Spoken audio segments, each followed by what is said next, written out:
யார் பாலிடால் குடிச்சது, யார் டிவி ரிப்போர்ட்டரை துரத்துந்து, பாத்திமா பாபு இதெல்லாம் நமக்கு மறந்து போச்சா? தமிழ்நாட்டு பெண்கள் மத்தியில் விஜயை பற்றி ஒரு தவறான அபிப்பிராயத்தை, கெட்ட அபிப்பிராயத்தை, பெண்களுக்கு எதிரானவர், பெண்களை கொடுமைப்படுத்துபவர் என்ற ஒரு பிரச்சாரத்தை நெரேட்டிவ் செட் பண்ணணும். விஜய் இதெல்லாம் எதிர்பார்த்துருப்பார்தான் நினைக்கிறேன். இதெல்லாம் அவருக்கு ஒன்றும் பெரிய ஷாக்காக இருக்காது. டிஎம்கேவை தெரிஞ்சவங்களுக்கு, ஏடிஎம்கேவை புரிஞ்சவங்களுக்கு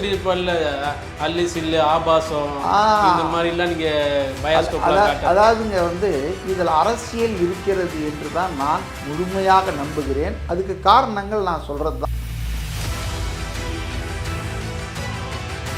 ஆனால் அதுக்கு முன்னால் நேற்று ராத்திரிலேருந்து தீர்ப்பு எழுதிட்டு இருக்காங்க. யாருங்க? உடன்பிறப்புகள். விஜய்க்கு யாரெல்லாம் எல்லா விதத்திலும் எதிரியோ அவங்க எழுதிட்டு இருக்காங்க. அவன் இவ்வளோதான் முடிஞ்சான், அவன் கதை முடிஞ்சதுன்னு. இப்போ இதெல்லாம் நீங்கள் டாட்லாம் சேர்த்து பாருங்க. அவ்வளோ ஈஸியாக விட்டுருவாங்களா? 75 வருஷ கட்சி எவ்வளோலாம் வேலை பண்ணோம். அவங்க எம்ஜிஆரை பேசாத பேச்சா, ஆபாசமாக வர்ணிக்காத வர்ணிப்பா. தம்பி இவரோ திருமணமாகாதவர், கட்டை பிரம்மச்சாரி, அவரோ கணவனை இழந்த காரிகை. இவர்கள் இருவரும் தனி அறையில் என்ன செய்திருப்பார்கள், என்ன பேசியிருப்பார்கள்? இவ்வளவு மட்டமான மனநிலை உள்ளவர்கள் தான் திமுக அந்த காலத்திலேயே. முரசொலியில் முதல் பக்கத்தில் ஃபோட்டோ போட்டிருப்பாங்க, கலைஞர் அவர்கள் மனைவியுடன் ஒருத்தர் பேரை போட்டு. 4வது பக்கத்தில் கலைஞர் அவர்கள் துணைவியுடன் பேர் போட்டு வரோம். இப்படிப்பட்ட ஆட்கள் இன்னைக்கு பெண்களுக்காகவும் எல்லாரும் ஏகபத்தினி விரதங்கள் தான்.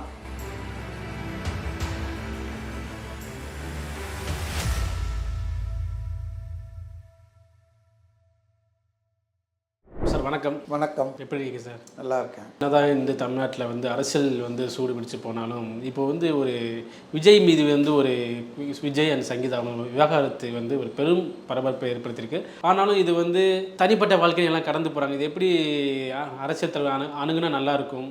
இது அரசியல் ஆக்க வேண்டாம், ஆக்குவாங்களா இதை? இல்லை, இப்போ நீதிமன்றத்தில் 24ஆம் தேதி அவங்க கொடுத்த அந்த விவாகரத்து மனு 27ஆம் தேதி எல்லா ஊடகங்களுக்கும் கிடைச்சிருக்கு. இப்போ இதில் அரசியல் இல்லைன்னு நினைக்கிறீங்களா? அவங்க அந்த மனுவிலே சொல்லியிருக்காங்க, இன் கேமரா தான் இந்த விசாரணையை கூட நடத்தணும், இது தனிப்பட்ட உரிமை யாரும் மீறக்கூடாதுன்னு சொல்லியிருக்காங்க. இப்போ நீதிமன்றத்திலிருந்தே இந்த டாக்குமெண்ட்ஸ் எடுக்கப்பட்டிருக்கு யாரோலாம். அது எல்லா ஊடகங்களுக்கும் கொடுக்கப்பட்டிருக்கு, பகிரப்பட்டிருக்கிறது சமூக ஊடகங்களில். அப்போ இதில் அரசியல் இல்லை என்று கடந்து போகிறதுக்கு நான் ஒன்றும் தெரியாதவன் அல்ல. இது குற்றம் தானே. எவ்ரிதிங் பாலிடிக்ஸ் தாங்க. அதாவதுங்க, இன்னைக்கு நான் உங்களுக்கு நான் சொல்ல விரும்புகிறேன். சமீபத்தில் தமிழ்நாடு தேர்தல் தலைமை அதிகாரி அர்ச்சனா பட்நாயக்கா அவங்க 5,67,00,000 வாக்காளர்கள் மொத்தத்தில் இருக்காங்க, எலிஜிபிள் டு ஓட் இந்த 2026 அசம்பிளி எலெக்ஷன் சொல்லிட்டாங்க. இப்போ இந்த சார் அது இதெல்லாம் பல லட்சம் பேரை நீக்கிட்டு இது 5,67,00,000. ஏன் அவ்வளோ கரெக்டாக இருக்குன்னா 567 வருது பாருங்கள், 5,67,00,000. இதில் ரொம்ப நுணுக்கமாக பார்த்தீங்கன்னா சில விஷயங்கள் உங்களுக்கு புரியும். ஆண் வாக்காளர்களை விட 12 லட்சம் பெண் வாக்காளர்கள் அதிகமாக இருக்கிறார்கள். அப்போ தமிழ்நாட்டின் மொத்த வாக்காளர்களில் பெண் வாக்காளர்கள் தான் அதிக எண்ணிக்கையில் நம்பரில்.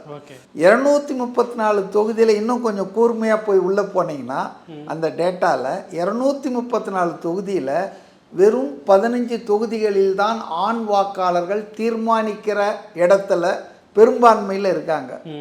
ஆனால் 219 தொகுதிகளில் பெண் வாக்காளர்களே டிசிசிவ் ஃபோர்ஸாக தீர்மானிக்கிற சக்தியாக இருக்கிறார்கள். அப்போ ஏன் ஆண்ட கட்சி ஆளும் கட்சி எல்லாமே பெண்களை குறிவைத்து திட்டங்களை தீட்டுகிறார்கள், அமுல்படுத்துகிறார்கள், உறுதிமொழிகளை வீசுகிறார்கள், உரிமை தொகைன்றாங்க, விடியல் பயணம்ன்றாங்க, இப்போ நாங்கள் வந்தால் 2000 ரூபாய் ஆக்கிடுவோன்றாங்க. அப்போ இதெல்லாம் சும்மா இல்லைங்க, எல்லாம் பேஸ்ட் ஆன் தி ஸ்டாட்டிஸ்டிக்ஸ். அதாவது தமிழ்நாட்டில் பெண்கள் என்பவர்கள் பெரும்பான்மையாக இருக்கிறார்கள். பெண்களின் வாக்குகளை யார் ஒருவர் மிக அதிக அளவில் கவர்கிறாரோ அவருக்கு வெற்றி நிச்சயம். இதுதான் இன்றைக்கி இருக்கக்கூடிய ஸ்டேட்டஸ். அதனால தான் எல்லாரும் வந்து ரொம்ப கரிசனத்தோடு அக்கறையோடு கோடை காலத்துக்கு நிதி உதவி, அப்புறம் குளிர்காலத்துக்கு கூட உதவித்தொகை தருவார்கள், கருணை தொகை உதவி எல்லாம் இன்றைக்கி எதுனா காரணம் என்னென்னா பெண்களை எப்படியாவது கையில் எடுக்கணும். கையில் எடுக்கணும்னா அவங்க ஆதரவை நாம் வென்றுவிட வேண்டும். அது ஒரு பெரிய கான்ஸ்டிடுவன்சியாக இருக்குது. முன்னாலெல்லாம் ஜாதி அடிப்படையில் பார்ப்பாங்க. இந்த ஜாதி ஆள் ஓட்டை நம்ம வாங்கினோன்னா இவரை வச்சுக்கிட்டா பரவாயில்ல. இப்போ ஜாதியை விட ஜெண்டர் தான் இப்போ ரொம்ப பெரிய விஷயமா இருக்குது. இது ஒரு தகவல். அடுத்தது என்னென்னா, இன்றைக்கி எடுக்கிற எல்லா சர்வே யார் எடுத்தாலும், சபரீசன் எடுத்தாலும் சரி, உளவுத்துறை எடுத்தாலும் சரி, விஜய் தரப்பு எடுத்தாலும் சரி, அல்லது பத்திரிகையாளர்கள் அல்லது ஜேர்னலிஸ்ட்டு, இந்த மாதிரி யார் எடுத்தாலும் 2 விஷயம் ஒன்று கார்டினலாக வந்துகிட்டே இருக்குது, மாறாமல் வந்துட்டுருக்கு. ஒன்று என்னன்னா, இளைஞர்கள் ஃபஸ்ட் டைம் ஓட்டர்ஸ் மிக பெரும் அளவில் ஜாதி மதத்தெல்லாம் கடந்து விஜய்க்கு ஆதரவாக இருக்காங்க. இது ஒரு உண்மை. பர்சன்டேஜெல்லாம் மாறிட்டு இருக்கோம். நான் சொல்கிறது இந்த பேசிக்ஸ் என்னென்னா, ஜென்சி தலைமுறை இருக்கு இல்லையா, அது வந்து விஜய், ஏன்னா அது ஒரு மாற்றம் வரணும்னு விரும்புது. இந்த 2 கட்சியும் மாறி மாறி ஆட்சி பண்ணதை அவங்க பார்க்கலனாலும் அனுபவிக்கலைனாலும் போதும் அப்படின்ற ஒரு முடிவுக்கு வந்து புதுசாக ஒருத்தர் வரட்டும்னு நினைக்கிறாங்க. ஸோ இளைஞர்கள் எல்லாம் வந்து இருக்காங்க. அதே போல் பெண் வாக்காளர்கள், பெண்களிடையே despite all their efforts to ஊதம் ஸ்டேட் கவர்மெண்ட் ஆப்போசிஷன் பார்ட்டி, அது என்னவோ பெண்களுக்கு வந்து விஜய் மேலே, விஜய் கட்சி மேலே ஒரு ஆதரவு, ஒரு அனுதாபமான இது வந்து இருக்குது. இப்போ இது வந்து கம்ப்ளீட்டாக நீங்கள் பார்த்தீங்கன்னா பெண் வாக்காளர்கள் மத்தியில் இன்றைக்கி வந்து நீங்கள் உரிமை தொகையை கொடுத்தாலும் சரி, அல்லது வேறு ஏதாவது சலுகை பண்ணாலும் சரி, இதையெல்லாம் அவர்கள் வந்து அப்படி கடந்துட்டு விஜய் வந்து நல்ல மனிதர், அவர் வரணும், அவர் ஆட்சிக்கு வந்தால் நல்லா செய்வார் அப்படின்னு ஒரு எண்ணத்தை அவங்க வந்து ரைட்லி ஆர் ராங்லி ஃபார்ம் பண்ணிட்டாங்க. இதுதான் இந்த சர்வேல எனக்கு கிடைக்கிற பேசிக். பல சர்வே பார்த்ததில்ல. இப்போ நம்ம வருவோம். அப்போ நான் ஜெயிக்கணும்னா என்ன பண்ணணும்? எதிராளியுடைய ஸ்ட்ராங்கான விஷயத்தை தகர்க்கணும். எதிராளியுடைய ஸ்ட்ராங் எது அப்படின்னு பார்த்து அந்த குரூப்பை அடிக்கணும். இதான ஒரு போர்த்தந்திரமாக இருக்க முடியும். தேர்தல் என்பது போர் மாதிரி தானே, அது திருவிழா இல்லை. It is now become a war, all out war. இன்னைக்கு வந்து எந்த லெவலுக்கும் போவாங்க, எவ்வளோ கீழே கூட இறங்குவாங்க தேர்தலுக்காக. இன்னும் தரையை பள்ளம் தோண்டி அதுக்கு கீழேயும் போவாங்க. புரியுதுங்களா? ஸோ அரசியல் என்பது அயோக்கியர்களின் கடைசி புகலிடம்னு ஒரு கிரேக்க பேரறிஞர் பிளாட்டோ சொன்னதாக எங்கேயோ படித்ததான் ஞாபகம். ஆனால் இந்தியாவில், அதுவும் தமிழ்நாட்டில் அரசியல் என்பது அயோக்கியர்களின் முதல் புகலிடமாக இருக்குது. நேற்று கூட ஓபிஎஸ் போய் அறிவாலயத்தில் புகலிடம். இப்போ அறிவாலயம் வந்து ஒரு சரணாலயமாக மாறி இருக்குது. அனாதைகள், அரசியலில் கைவிடப்பட்டவர்கள், ஆதரவற்றவர்கள், அது எந்த கட்சி என்ன திட்டியிருந்தாலும் பரவாயில்ல, வந்து சேரு. அப்போ இன்றைக்கி வந்து விஜயனுடைய ஸ்ட்ராங் பேஸ் என்பது பெண்கள், பெண் வாக்காளர்கள், இளைஞர்கள்.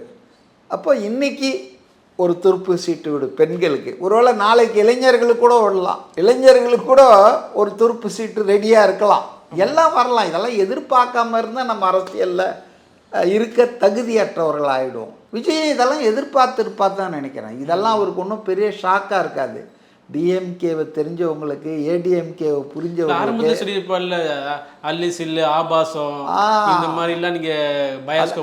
அதாவதுங்க வந்து இதில் அரசியல் இருக்கிறது என்று தான் நான் முழுமையாக நம்புகிறேன். அதுக்கு காரணங்கள் நான் சொல்கிறது தான்.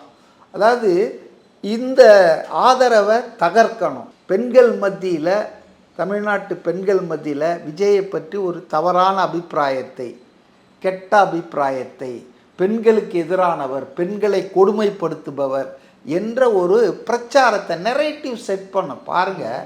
நீங்கள் யூடியூப், ஃபேஸ்புக்கு, கூகுள் எதில் போனாலும் திமுக விளம்பரம் வருதா இல்லையா? வருது, எல்லாத்துலேயும் வருது. ஏதாவது நூற்றுக்கணக்கான கோடி ரூபாய் விளம்பரத்துக்கு செலவு பண்ணிகிட்ருக்காங்க. அவங்களுக்கு இதெல்லாம் என்ன சாதாரண விஷயம். சாதாரணமாக பண்ணி ஊதி விட்டு போயிடுவாங்க. ஒரு 1000 பேரை வந்து இறக்குனாங்கன்னா, இணையதள கொத்தடிமைகள் இருக்காங்கல்ல, 200 ரூபா ஊப்பின்றாங்க இல்லையா, ஃபேமஸாக இறக்குனாங்கன்னா டே அண்ட் நைட் அவங்க போட்டுக்கிட்டே இருப்பாங்க.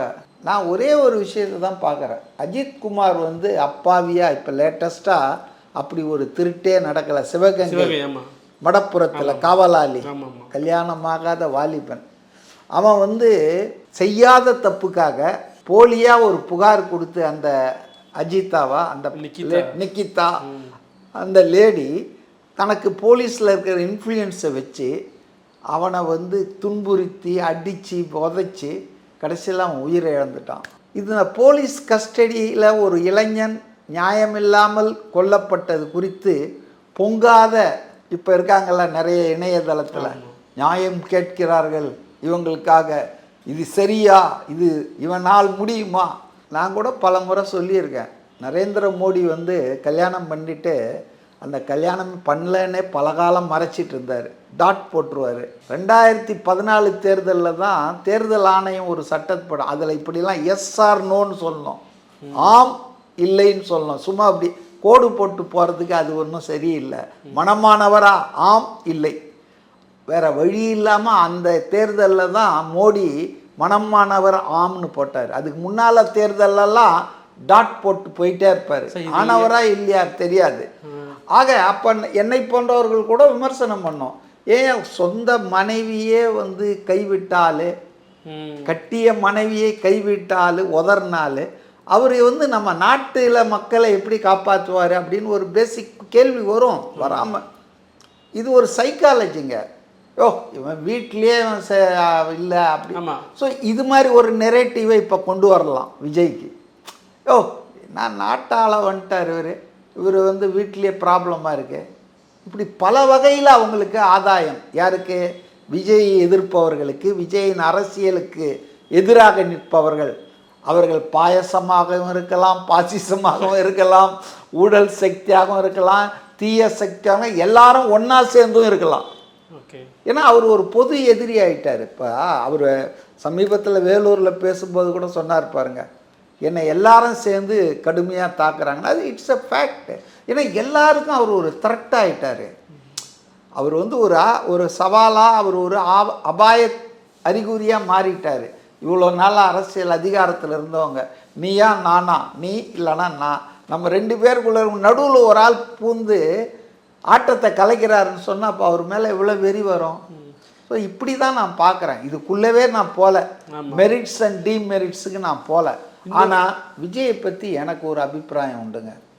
Is a very very very descent person. திரை உலகில் ஒரு 30 வருஷமாக பயணித்த சூப்பர் ஸ்டாராக, ஹீரோவாக பயணித்த ஒரு ஆள் மேலே வேறு நடிகர்கள் சிம்பு, தனுஷ் இந்த மாதிரி, இப்போ சிவகார்த்திகேயன், இப்படி எவ்வளோ பேர் என்னால் சொல்ல முடியும். நம்ம அவர் பேர் என்ன, பிரபுதேவா, இப்படி ஏராளமான பேர் என்னால் சொல்ல முடியும். ஏன் பிரபு, ஜெயம் ரவி, இப்படி ஏராளமான பேர் சினிமா ஃபீல்டில் வந்துங்க இது வந்து தவிர்க்க இயலாமல் இப்படியெல்லாம் மோசமாக ஆயிடுச்சு. புரியுதுங்களா? ஆனால் இப்படிப்பட்ட ஒரு மோசமான ஒரு ஃபீல்டில், டெம்ப்டேஷன் வரக்கூடிய ஒரு ஃபீல்டில் விஜய் என்பவர் இந்த நாள் வரையில் அவர் பேருக்கோ புகழுக்கோ எந்த களங்கமும் இல்லாமல் இருக்குது. அவருடைய வளர்ப்பு அப்படி, அவருடைய கல்ச்சுரல் லெவல் அப்படி.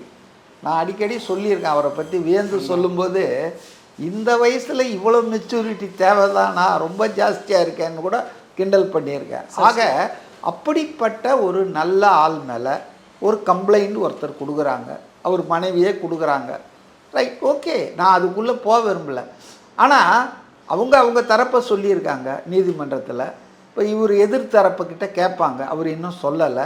அது மேலே விசாரணை பண்ணி எது உண்மை எது பொய், இட்டு கட்டியது உள்நோக்கத்தோடு பண்ணுறாங்களா, இதெல்லாம் நீதிமன்றம் சொல்லும். ஆனால் அதுக்கு முன்னால் நேற்று ராத்திரிலேருந்து தீர்ப்பு எழுதிட்டு இருக்காங்க. யாருங்க? உடன்பிறப்புகள். விஜய்க்கு யாரெல்லாம் எல்லா விதத்திலும் எதிரியோ அவங்க எழுதிட்டு இருக்காங்க, அவன் இவ்வளோதான் முடிஞ்சான், அவன் கதை முடிஞ்சதுன்னு. இப்போ இதெல்லாம் நீங்கள் டாட்லாம் சேர்த்து பாருங்கள். இப்போ இதில் அரசியல் இருக்குதால, த டைமிங் 3-4 வருஷமாக வந்து அவங்களுக்குள்ள உறவுகள் சரியில்லை அப்படின்றது எல்லாருக்கும் தெரிஞ்சுது. கணவன் மனைவிகளுக்கிடையே கருத்து வேறுபாடு இருப்பதோ பிரிவதோ இன்னும் இந்தியாவில் நடக்காத ஒன்றும் இல்லை. தமிழ்நாட்டிலங்க மனைவி, துணைவி, இணைவின்ற வார்த்தைகளையே உருவாக்கணவங்க தான் கழகங்கள். புரியுதா? இவங்க இந்த கழகத்தை சார்ந்தவர்களுக்கு இப்போ இருக்கக்கூடிய இந்த கரிசனத்தை பார்த்தா தான் எனக்கு டவுட்டாக வருது. ஏன்னா இந்த டைமில் தேர்தல் நேரத்தில் இப்போ முன்னால் நான் சொன்ன பாருங்க, துவக்கத்தில் பெண் வாக்காளர்கள் பெரும்பான்மையாக இருக்கிறார்கள், அவர்கள் இந்த தேர்தலின் தீர்ப்பை எழுதப் போகிறார்கள். இப்போ இதுக்கு விஜய்க்கு அவங்க கிட்ட ஒரு சாஃப்ட் கார்னர் இருக்கு, அதை தகர்க்க வேண்டும் என்றால் இவன் பெண்களை கொடுமைப்படுத்துபவன் அப்படின்ற ஒரு பிக்சரை கிரியேட் பண்ணுறதுக்காக இப்படி ஒரு எபிசோடை எடுத்திருக்காங்களான்னு எனக்கு தெரியாது. ஆனால் நான் யாரையும் குறை சொல்ல விரும்பல, அவங்கவுங்களுக்கு அவங்கவுங்க பிரச்சனைங்க. ஆனால் த timing, the way this document was uploaded in all website media, அது மேலே டிஸ்கஷன் தான் இன்னும் பண்ணல. சன் டிவியில், கலைஞர் டிவியில் பண்ணிவிடுவாருன்னு நினைக்கிறேன் குணசேகரன். ஓகே சார், இன்னொரு கேள்வி என்னென்னா சார், இதுக்கு முன்னாடி விஜய் அவர்கள் சில மேடையில் சொல்லியிருப்பார், எனக்கு யாருமே இல்லை, உங்களை நம்பி தான் இறங்கியிருக்கேன், ஏமாற்ற மாட்டீங்கள நான் அப்படின்னு. அப்போம்போதே தெரியும் இவர் தனிமையாக தான் இருக்கான்னு எல்லாத்துக்கும் தெரிஞ்சது தானே. எலெக்ஷன் கண்டி, தேர்தல் கண்டி தோற்கடிக்க இது நல்ல வாய்ப்பாக அமையுமா திமுகவுக்கு? ஏங்க நான் கேட்குறேன், நான் கட்சி பேரெல்லாம் சொல்லப்பா, நீங்கள் தான் சொல்கிறீங்க திமுக. நான் என்ன சொல்கிறேன்னா, கரூரில் ஒரு துயரம் நடந்தது. இதுவரையில் இந்திய வரலாற்றில், தேர்தல் வரலாற்றில் ஒரு கட்சியின் பிரச்சார கூட்டத்தில் மக்கள் நெரிசலால் 41 பேர் இறந்தார்கள் என்பது எங்கும் நடக்கல. அந்த நிகழ்ச்சியில் வந்துங்க, நீங்கள் பொருத்தி பார்க்குறதுக்காக சொல்கிறேன், நான் வேறு ஒன்றும் சொல்ல. அந்த நிகழ்ச்சி நடந்த உடனே பார்த்தீங்கன்னா உடனே திமுக ஆட்கள் பிரச்சாரத்தில் ஈடுபட்டாங்க. கொலைகாரன், கிரிமினல் ஓடிவிட்டான் போஸ்டரே ஒட்டினாங்க. காலங்காத்தால் 10 மணிக்கு கரூரில் ஒட்டினாங்களா இல்லையா? அப்படி இருக்கும்போது நம்மை பொறுத்தவரையில் நாம் வந்து நிதானமாக தான் இருந்தோம். இது ஒரு இயற்கையாக கூட நடந்திருக்கலாம், நெரிசல் என்பது பேரிடராக இருக்கலாம்னு நினச்சோம். ஆனால் திமுகவினர் விடுவதா இல்லை. அவர் தான் கழுத்தை நெரிச்சு கொலை பண்ணான்ற ரேஞ்சுக்கு போஸ்டர் ஓட்டினாங்க. அவர் வீட்டு முன்னால் போய் ஒரு ஆர்ப்பாட்டம்லாம் நடத்தினாங்க, கைது செய்யணும் கோரிக்கை வச்சாங்க திமுகவினர். ஆனால் அந்த கட்சியின் தலைவர் ஸ்டாலின் அவர்கள் ரொம்ப தெளிவாக சொன்னார், இதெல்லாம் நடந்த பிறகு எந்த கட்சி தலைவரும் தன் கட்சியினரை சாகணுன்றது விரும்ப மாட்டான் அப்படின்னு சொன்னாரா இல்லையா? நான் கூட அது ரொம்ப பரவாயில்லையே, அவங்க ஆட்களுக்கு அட்வைஸ் பண்ணியிருக்காரு, நல்லபடி ஆகிடும்னு பார்த்தேன். ஆனால் அவர் அட்வைஸ் அப்படியே நிற்கிது அந்தரத்தில். திமுகவினர் 1 மாதம் தொடர்ந்தார்கள். இந்த பக்கம் விஜய் தரப்போ தாவேக்காவோ அமைதியாகிட்டாங்க. அவங்களுக்கு கேட்டால் அந்த அதிர்ச்சியிலேருந்து நாங்கள் மீளலை, எங்களை பார்க்க வந்து இத்தனை பேர் இறந்தாங்கன்றது அவங்களால சகிச்சிக்கவே முடியல. அதுக்கப்புறம் தான் கொஞ்சம் கொஞ்சமாக ஓப்பன் ஆனாங்க, இதில் சதி செயல் இருக்குது, இரவில் லைட் ஆஃப் பண்ணது, பல ரவுடிங்கெல்லாம் உள்ளே வந்தாங்க. சரி, அது விசாரணையில் இருக்குது, let CBI conclude it's enquiry, இதை விட்டுருங்க. சட்டமன்றத்தில் சில வாரங்களுக்கு பிறகு இது மேலே விவாதம் வருது. அப்போ முதல்வர் ஸ்டாலின் என்ன சொல்கிறாருன்னா, he puts full blame on mister Vijay and டிவிக்கு. இந்த யார் வந்து எந்த தலைவனும் விரும்ப மாட்டான், ரசிக்க மாட்டான்னு சொன்னாரோ அதே ஆள் என்ன சொல்கிறார் சட்டசபையிலன்னா, இவர் தாமதமாக வந்ததால் தான் இந்த மரணங்கள் நிகழ்ந்தது, இந்த ஏற்பாடுகளில் கோட்டை விட்டதால தான் தாவேக்கா இவ்வளோ பேர் இறந்தாங்க அப்படின்னு சொல்கிறாங்க. இப்போ புரியுதா உங்களுக்கு? அந்த கரூர் மரணங்களுக்கே அவரை பொறுப்பாளியாக்கி தேவைப்பட்டால் அவர் அரெஸ்ட் கூட பண்ணலான்ற அளவுக்கு பிளான் போட்டு வச்சுருந்தாங்க. அப்போ தான் விஜய் கூட அவங்க மற்ற ஆட்கள்லாம் அரெஸ்ட் பண்ணதை இது பண்ணிவிட்டு அவங்களெல்லாம் இது பண்ணுங்க, என்கிட்ட வாங்க, நான் ஆஃபீஸில் இருப்பேன் இல்லை வீட்டில் இருப்பேன், அங்கிள் என்னை வந்து பாருங்கன்னு சொன்னார். ஸோ இது எல்லாத்தையும் கூட்டி கழித்து பார்க்கும்போது வருகின்ற தேர்தல் ஸ்டிஃப் காம்படிஷன் எல்லாருக்கும் தெரியும். 3 பேர் பயங்கரமாக மோதுறாங்க. ஆனால் சண்டை யாருக்கும் யாருக்கும்னு எல்லாரும் சொல்லிட்டு இருக்காங்க, திமுக அண்ட் தாவேகா. இதுதான் 3வது இடத்துல தான், டிஸ்டன்ட் 3rd தான் அதிமுக இருக்குது. அப்போ 1, 2க்கு இடையே இவ்வளோ ஃபியர்ஸ் ஃபைட்டிங் நடக்கும்போது அவ்வளோ ஈஸியாக விட்டுருவாங்களா? 75 வருஷ கட்சி எவ்வளோலாம் வேலை பண்ணோம். அவங்க எம்ஜிஆரை பேசாத பேச்சா, ஆபாசமாக வர்ணிக்காத வர்ணிப்பா, ஜெயலலிதாவை பேசாத பேச்சா. நான் ஒரே ஒரு உதாரணம் சொல்கிறேன். நம்ம காமராஜர் வந்து கட்டை பிரம்மச்சாரி, உங்களுக்கு தெரியும். இல்லையா? காமராஜர் வந்து கல்யாணமே பண்ணிக்காதவர், பேச்சலர். அன்மேரிடு இல்லை, பேச்சலர். ரெண்டுக்கும் வித்தியாசம் இருக்குது. பிரம்மச்சாரி, ரைட்டா? இந்திரா காந்தி வந்து விட்டோ, ஃபெரோஸ் காந்தி வந்து இறந்துட்டார், அதனால் அவங்க விதவை. அவங்க வந்து காங்கிரஸ் கட்சியின் தலைவராக மத்திய அமைச்சராக இருக்காங்க. இவர் தமிழ்நாட்டில் சீஃப் மினிஸ்டராக இருக்கிறாரா, இல்லை பெருந்தலைவர் காங்கிரஸில்? காமராஜனா அவர் தான் காங்கிரஸ். இப்போ சென்னையில் இவங்க சந்திக்கிறாங்க. அதை பற்றி அண்ணாதுரை இருக்குல்ல, பேர் அறிஞர் அண்ணாதுரை, அவர் என்ன எழுதினார் தெரியுமா? அவருடைய உடன்பிறப்புகளுக்கு, தம்பி, இவரோ திருமணமாகாதவர், கட்டை பிரம்மச்சாரி, அவரோ கணவனை இழந்த காரிகை, இவர்கள் இருவரும் தனி அறையில் என்ன செய்திருப்பார்கள், என்ன பேசியிருப்பார்கள்? இவ்வளோ மட்டமான மனநிலை உள்ளவர்கள் தான் திமுக அந்த காலத்திலேயே. நான் வந்து அண்ணா காலத்திலே சொல்கிறேன். பெரியாரை எவ்வளவு மணியம்மை அவர் கல்யாணம் பண்ணாருன்றதுக்கு அவரை இவங்க பேசாத பேச்சு இல்லை, ஏசாத ஏச்சு இல்லை. அவர் அந்த கட்சியை உடச்சிக்கிட்டு வந்து புது கட்சி ஆரம்பித்தாங்க.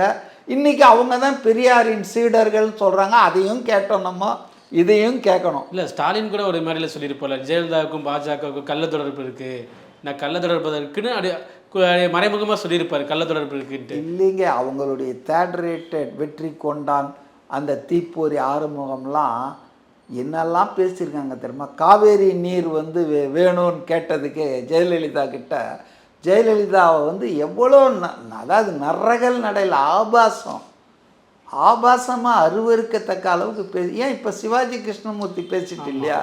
ஸோ திமுக கட்சி ஒன்றும் பெண்களை போற்றுகின்ற கட்சி அல்ல, பெண்களை வந்து வணங்குகிற கட்சி இல்லை, பெண்களுக்காக பாடுபடுற. ஆனால் ஓட்டு வரணும், அதுக்கு என்ன வேணா பண்ணு. ஆக இந்த விஷயத்தை நம்ம பொது வெளியில் விவாதிக்கிறது சரியில்லை, ரெண்டு பேருடைய தனிப்பட்ட ப்ரைவேட் லைஃப்.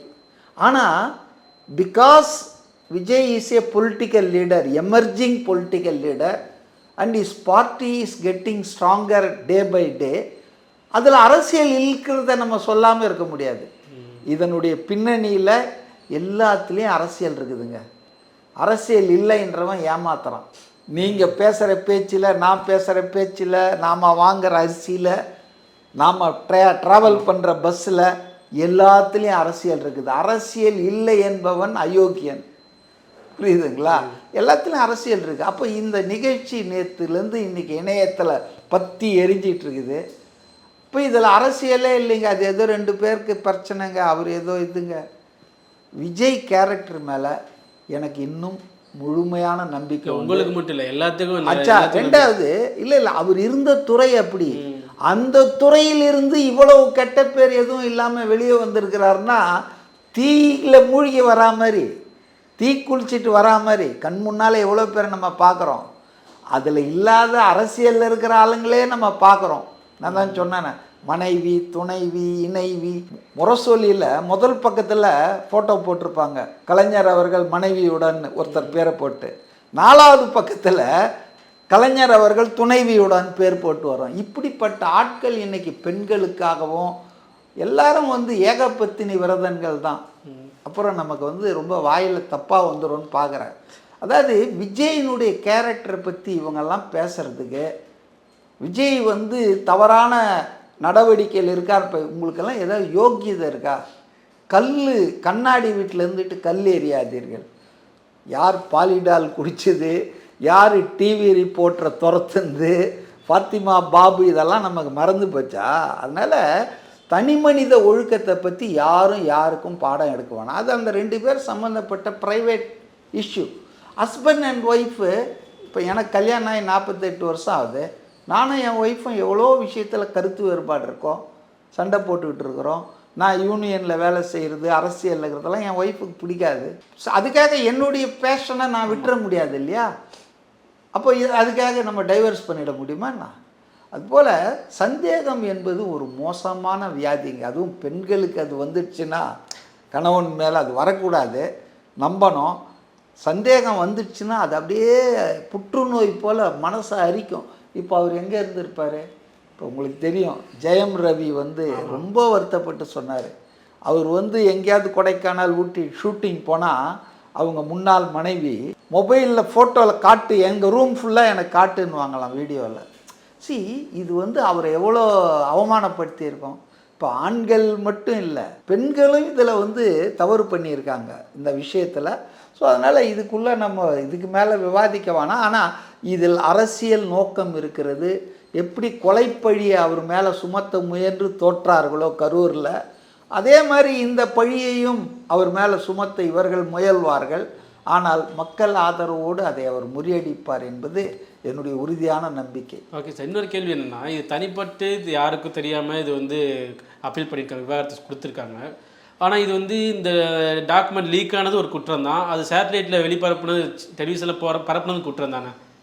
ஏங்க இது எதுலேயுமே போட மென்ஷன் பண்ணியிருக்காங்க பாருங்க. பாலியல் வன்முறைக்கு ஆளான பெண்ணின் பெயரோ அட்ரஸோ சொல்லக்கூடாதுன்றது சட்டங்க, சுப்ரீம் கோர்ட் சொல்லியிருக்கு. ஆனால் அண்ணா யூனிவர்சிட்டியில் அந்த பெண் பாலியல் பாதிக்கப்பட்டார, கற்பழிக்கப்பட்டார ஞானசேகரன் திமுக உறுப்பினரால் எஃப்ஐஆரில் அவங்க பேர் மட்டும் இல்லை, அவங்க வீட்டு அட்ரஸ்ஸு, அப்பா யார், ஃபோன் நம்பர் உள்பட பதிஞ்சு கேட்டால் டெக்னிக்கல் ஃப்ளா, அது அங்கே போயிடுச்சு இங்கே போயிடுச்சுனாங்க. அதனால் அதாவதுங்க வந்து எதற்கெடுத்தாலும் அரசியல் செய்யலான்னு போனோம்னா இந்த லெவலுக்கு தாங்க வரும்.